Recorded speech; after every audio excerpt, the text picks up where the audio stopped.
I was standing in a pitch-dark hallway on the 9th floor of an abandoned building, holding a stranger's money, when the silence became the wrong kind of silence.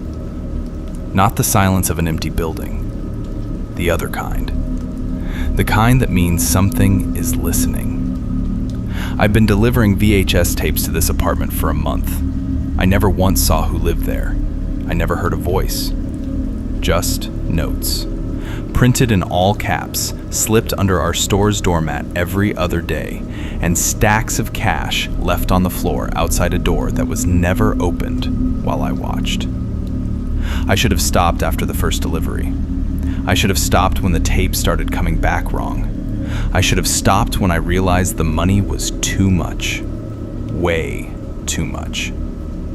I didn't stop. And eventually, I opened the door.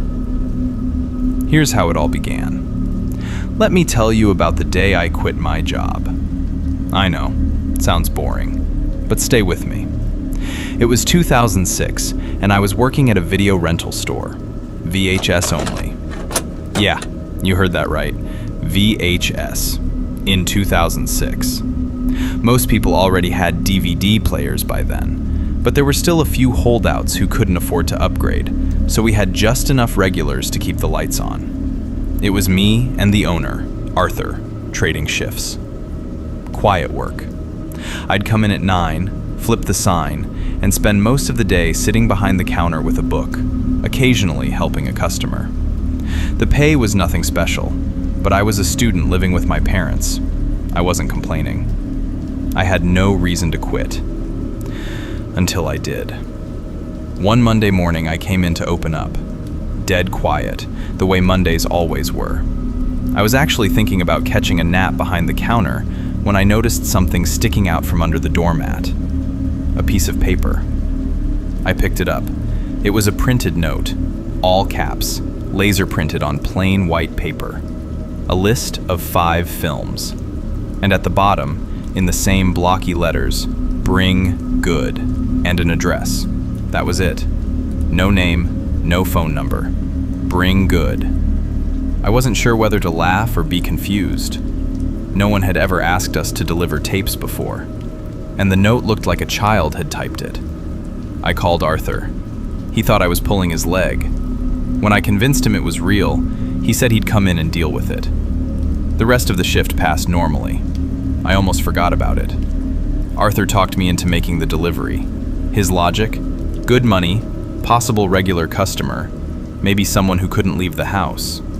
And to seal the deal, a pay raise if I kept making runs to whoever this was. I agreed. The address wasn't far, just a slight detour through the next neighborhood. When I got there, I found a 9-story brick building standing alone like it had been forgotten. Dark facade, grimy windows, the kind of building that looks like it's been holding its breath since 1975. The front door lock was broken. Anyone could walk in. The stairwell was dimly lit despite it being a sunny afternoon outside. Cigarette butts and sunflower seed shells crunched under my feet.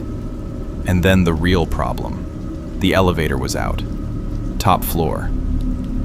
I'm not a gym person. I arrived at the 9th floor landing breathing like I'd swum the channel, cursing whoever left that note. The hallway was dark. I used my phone as a flashlight. Under the apartment door, another note, same font, "Leave good," and beneath it, a stack of crisp cash. More than the tapes were worth, way more. I stood there in the dark holding a stranger's money, trying to figure out if this was a trap, an ambush, some kind of test. The building was absolutely silent, not the comfortable silence of empty hallways, the wrong kind, the kind that makes your ears ring. I set the bag of tapes down on the floor, and I ran. I spent the rest of that day feeling sick about it, guilty. I'd taken money from someone clearly not well, but I told myself I wasn't going back. I didn't tell Arthur about the extra cash. I kept it. That was a mistake. 2 days later, a new note appeared under our mat. Same format. Bring good. New list of films. Same address. I told myself I was done, so naturally, I went. That time, I didn't hesitate. Climbed the stairs, dropped the bag, took the money, walked home. In bed that night, I admitted the truth to myself. I'd gone back for the cash, and this time there was even more of it. I made deliveries for a full month. Notes came every other day, regular as clockwork. And the strangest thing, the spelling improved. Week 1, bring good. Week 2, bring please. A week after that, the note addressed us formally as you rather than a command. Arthur and I started feeling genuinely proud of whoever it was, like we'd personally taught them to write. Though they never learned lowercase. Every note, every time, all caps. New clothes, a new phone, good cigarettes, restaurant lunches. I was thinking about moving out of my parents' place, but I kept showing up to work in my old market stall shirt and knockoff sneakers, so Arthur wouldn't notice. Things were going well. Then a regular customer walked in one morning and dropped a tape on the counter. He was annoyed, said we'd given him the wrong film. I picked it up. Forrest Gump. Our handwriting on the spine confirmed it. We always labeled the tapes ourselves, so nothing would get mixed up. I told him there was no mistake. He snorted and told me to check for myself, then walked out.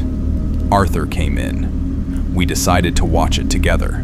The film started normally, but 20 minutes in, we hit the scene where young Forrest gets fitted for his leg braces, then goes home with his mother.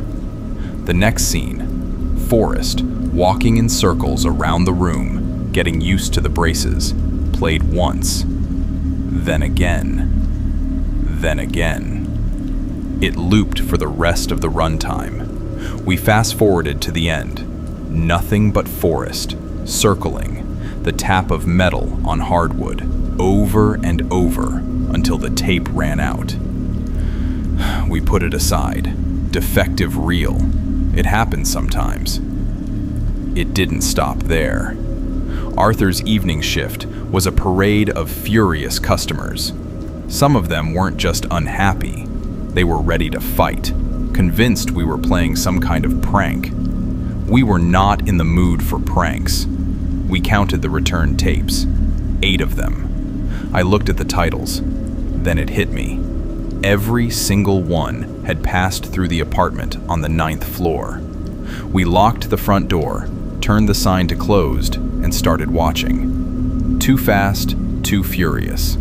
10 minutes in, the characters get into a crash. The rest of the film, they race in wheelchairs. I actually laughed. It looked like an extremely well-made parody, but our handwriting was on the spine. He could have faked it, I supposed, but the thought didn't hold. Dumb and Dumber, a film I loved. After the van breaks down, Harry and Lloyd walk to the nearest town, and then, for the rest of the runtime, they slowly, methodically, drink themselves apart. By the end, they're raving homeless men stumbling through alleyways, barely recognizable. Saving Private Ryan. The Omaha beach sequence, already brutal, stretched on for hours. Then, white text on black. The United States has no more soldiers. They all died on the beach. They will never win the war. Roll credits. Back to the Future. Normal until the final scene. When Doc jumps out of the DeLorean, he starts sprinting in circles, screaming, waving his arms. Marty and Jennifer try to calm him. We were afraid to put in part 2. We were right to be afraid. The entire second film takes place in a psychiatric ward. Doc sits in a room, occasionally shouting things. There is no sky in the future. Don't look at space. They don't like being looked at. None of it matched anything we knew, but our handwriting, on the spine. We didn't watch part 3. Every tape was ruined. Feel-good comedies became portraits of slow, spiritual decay. Animated films crossed into something wrong, uncanny valley given motion and voice. Simple action movies turned into crude, mean-spirited gore. Horror films became something else entirely, something that felt less like fiction. It was as if whoever did this had a genuine hatred of anything gentle or hopeful, and a genuine desire to watch people suffer slowly. We ended on Terminator 2. The cassette itself had been physically damaged, deep scratches on the shell, and where our handwritten label should have been, someone had carved symbols with something sharp. Uneven marks, strange angles. They looked deliberate. The film. During the truck chase, the liquid Terminator runs over the T-800, snaps him in half. Schwarzenegger doesn't fight, doesn't save anyone, spends the entire film dragging himself back and forth through a filthy drainage ditch. The human characters transform over the runtime into something half-rotted.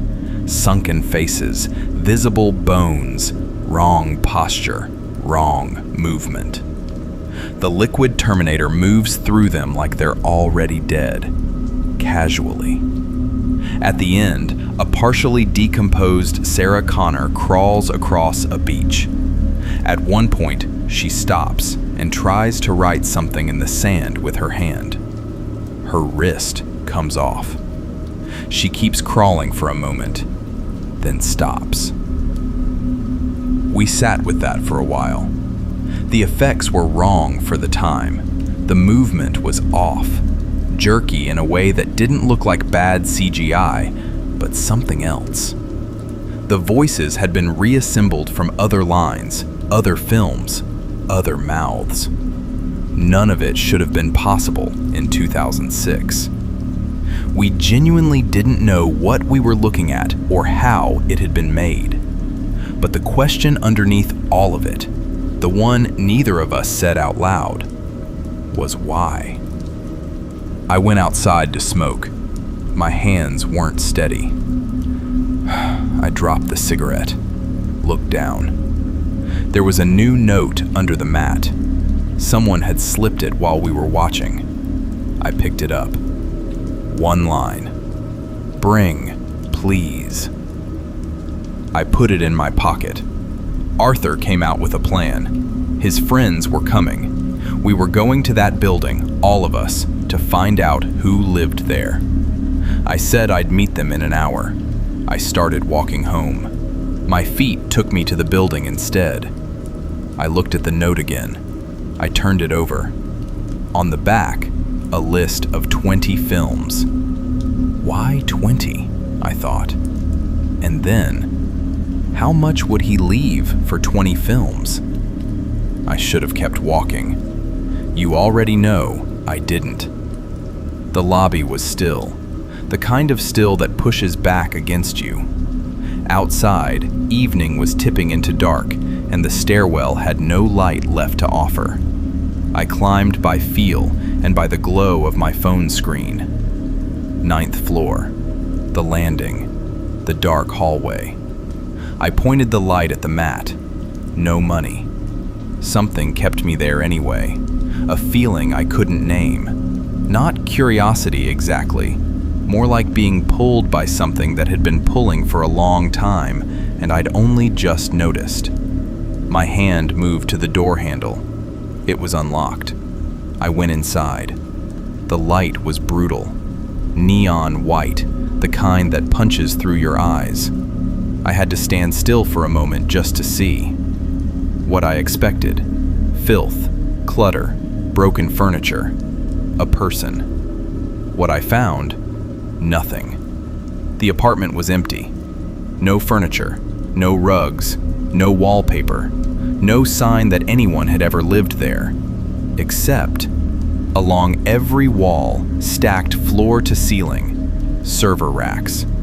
Metal frames with panels of flickering LEDs. Hundreds of them, maybe more.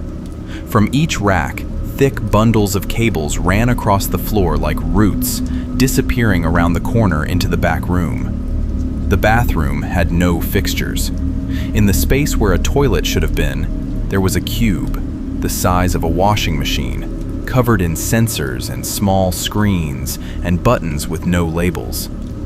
The air smelled like hot electronics and something else underneath it. The whole apartment hummed.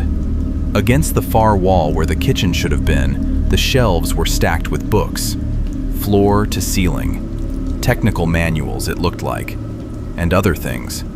I couldn't read the spines from where I stood. I took one step further in. The dizziness hit me without warning. A small vertigo, then worse. Then I lost my footing and collided with one of the server racks. The metal frame scraped across the floor with a sound like a gunshot. From the back room, a noise. Not a voice, not a human sound. Something between a roar and the shriek of a machine pushed past its limit. Deep and mechanical and wrong. The lights flickered. Several LEDs popped and threw sparks. The floor shook.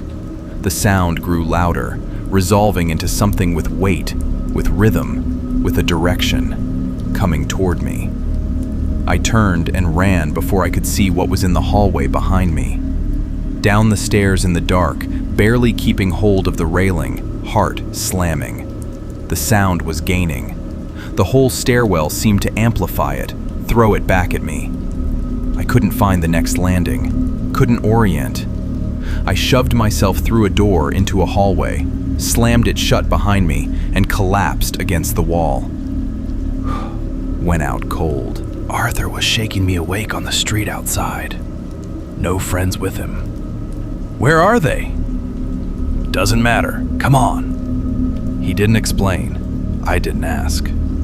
He walked me home through the dark streets, and once we were inside, he told me. I'd been gone for hours. The power had gone out across the whole city. He'd come alone. I told him about the money. All of it. The extra payments, what I'd kept, where it was. He was quiet for a long time. He said, "Do what you want, but if I were you, I'd get rid of it." I did. We talked for a long time after that. I don't remember most of it. My head was still floating, the way it does when something has knocked a screw loose that doesn't quite go back. Before he left, Arthur told me the store would have to close. He didn't explain why either. I didn't argue. After I finished school, I left the city. I've never gone back. Sometimes, in the moment before sleep, the images start to assemble themselves. The looping tap of metal braces on hardwood, the wheelchair race, the beach, the carved symbols on a VHS shell, the racks of blinking lights, the cables spread across a bare floor like something that had grown there. Somewhere, at the edge of thought, the pieces are trying to fit together. Why the elevator was always broken, why the whole building was always silent, what he needed the power for, what he was making, why he wanted those films specifically, why he left that last note for me. Alone. I push it back every time. Some things are better off staying just past the edge of understanding. I think that's true here. I really do. It seems to me this wasn't a person learning to write. It was something learning to be human through movies. It watched films as a training data set, but something in its understanding of people was fundamentally broken. And that's evident in what it did with the tapes. It wasn't malicious intent. It was just how it saw us. The notes became more coherent, not because it practiced, but because it processed more material.